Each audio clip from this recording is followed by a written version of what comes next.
साल 2022 में 13 जुलाई बुधवार को आषाढ़ महीने की पूर्णिमा है। आषाढ़ महीने की पूर्णिमा को गुरु पूर्णिमा भी कहा जाता है। पूर्णिमा के दिन जगत के पालनहार भगवान श्री हरि की पूजा करने का विधान है। इस दिन व्रत भी रखा जाता है। पूर्णिमा के दिन भगवान विष्णु के साथ साथ माँ लक्ष्मी जी की पूजा करनी चाहिए। भगवान शंकर और चंद्र देवता की भी पूजा करनी चाहिए। इस दिन जो लोग व्रत रखते हैं वो रात को चंद्र दर्शन करने के बाद ही अपना व्रत खोलते हैं। पूर्णिमा के दिन अगर पवित्र नदियों में या फिर पवित्र नदियों के जल से स्नान किया जाए तो पुण्य फल की प्राप्ति होती है। पूर्णिमा के दिन स्नान करने के साथ ही दान करने की भी परंपरा है। आषाढ़ मास की पूर्णिमासी के दिन गुरुओं की भी पूजा करके उनका आशीर्वाद प्राप्त किया जाता है। आइए जानते हैं आषाढ़ महीने की पूर्णिमा के दिन पड़ने वाले शुभ मुहूर्तों के बारे में। पूर्णिमा तिथि कब से कब तक रहेगी, आप जानेंगे चंद्रोदय के समय के बारे में, साथ ही पूर्णिमा की पूजा विधि और दान के महत्व के बारे में भी। 13 जुलाई बुधवार को आषाढ़ पूर्णिमा है, जिसे गुरु पूर्णिमा और व्यास पूर्णिमा भी कहते हैं। पूर्णिमा तिथि प्रारंभ होगी 13 जुलाई को सुबह 4 बजे से, जिसकी समाप्ति होगी 13 जुलाई की मध्यरात्रि में ही 12:06 पर। पूर्णिमा के दिन सूर्योदय का समय रहेगा सुबह 5:53, सूर्यास्त का समय रहेगा शाम 7:11 और चंद्रोदय का समय रहेगा शाम 7:12 पर। पूर्णिमा के दिन सूर्योदय से पहले उठकर पवित्र नदियों में या घर पर ही पानी में गंगा जल मिलाकर आपको स्नान करना चाहिए। फिर भगवान विष्णु की तस्वीर या मूर्ति के आगे आपको धूप दीपक जलाकर व्रत का संकल्प लेना चाहिए कि आज आप आषाढ़ पूर्णिमा का व्रत रखने जा रहे हैं और इस व्रत को रखने में आपको कोई बाधा ना आए। साथ ही आपकी जो भी मनोकामना है भगवान विष्णु उस मनोकामना को शीघ्र पूरा करें। संकल्पित जल को भगवान विष्णु की मूर्ति या तस्वीर के चरणों में अर्पित कर देना चाहिए। फिर भगवान विष्णु और माँ लक्ष्मी जी का पूजन करें। भगवान को आज के दिन पीले फल, पीले फूल और धूप दीप, गंध, चंदन, रोली, वस्त्र, मिठाई, मौसमी फल आदि अर्पित करें। भगवान शंकर का पूजन करें। भगवान शंकर को भांग, धतूरा, बेलपत्र, शमीपत्र अर्पित करें। भगवान को चंदन का तिलक लगाएं। साथ ही माँ लक्ष्मी जी को रोली, अक्षत, कुमकुम अर्पित करने के साथ ही लाल फूल अर्पित करना चाहिए।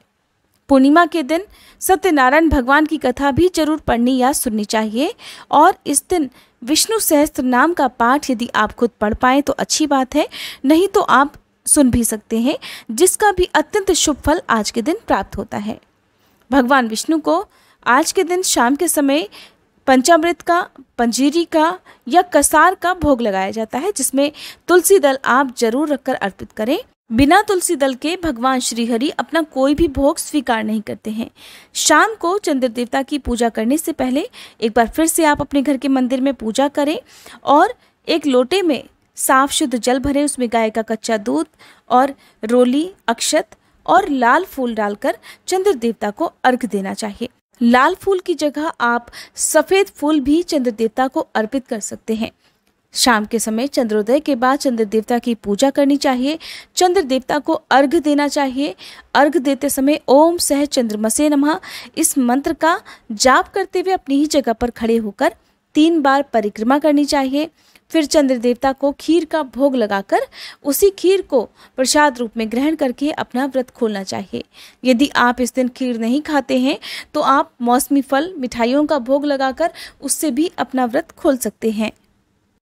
पूर्णिमा के दिन अपनी सामर्थ्य के अनुसार किसी जरूरतमंद व्यक्ति को जल का पात्र, पंखा, नमक, चावल, चीनी, छाता, घी आदि का दान करने से सुख और सौभाग्य की प्राप्ति होती है और भगवान विष्णु की कृपा से आरोग्यता का वरदान भी प्राप्त होता है। आषाढ़ पूर्णिमा के दिन पीपल के पेड़ की पूजा करनी चाहिए। पीपल के पेड़ के नीचे माँ लक्ष्मी जी की पूजा करने से जीवन में अपार धन का आगमन होता है। घर में सुख समृद्धि में वृद्धि होती है और आपकी जो भी आजीविका है उसमें आपको कोई भी बाधा नहीं आती। आषाढ़ पूर्णिमा के दिन कई लोग गोपदम व्रत भी रखते हैं, जिसमें गायों की पूजा करी जाती है और उन्हें हरा चारा खिलाकर उनका आशीर्वाद प्राप्त किया जाता है। खासकर पूर्णिमा के दिन आपको खुद भी गौ माता को मीठी रोटी, गुड़ या फल खिलाना चाहिए और पूर्णिमा के दिन ही आपको मछलियों को भी आटे की गोलियां खिलानी चाहिए, जिससे पितरों का भी आशीर्वाद प्राप्त होता है। पूर्णिमा के दिन आप गौशाला में हरे चारे का दान कर सकते हैं या दक्षिणा भी आप दान में दे सकते हैं।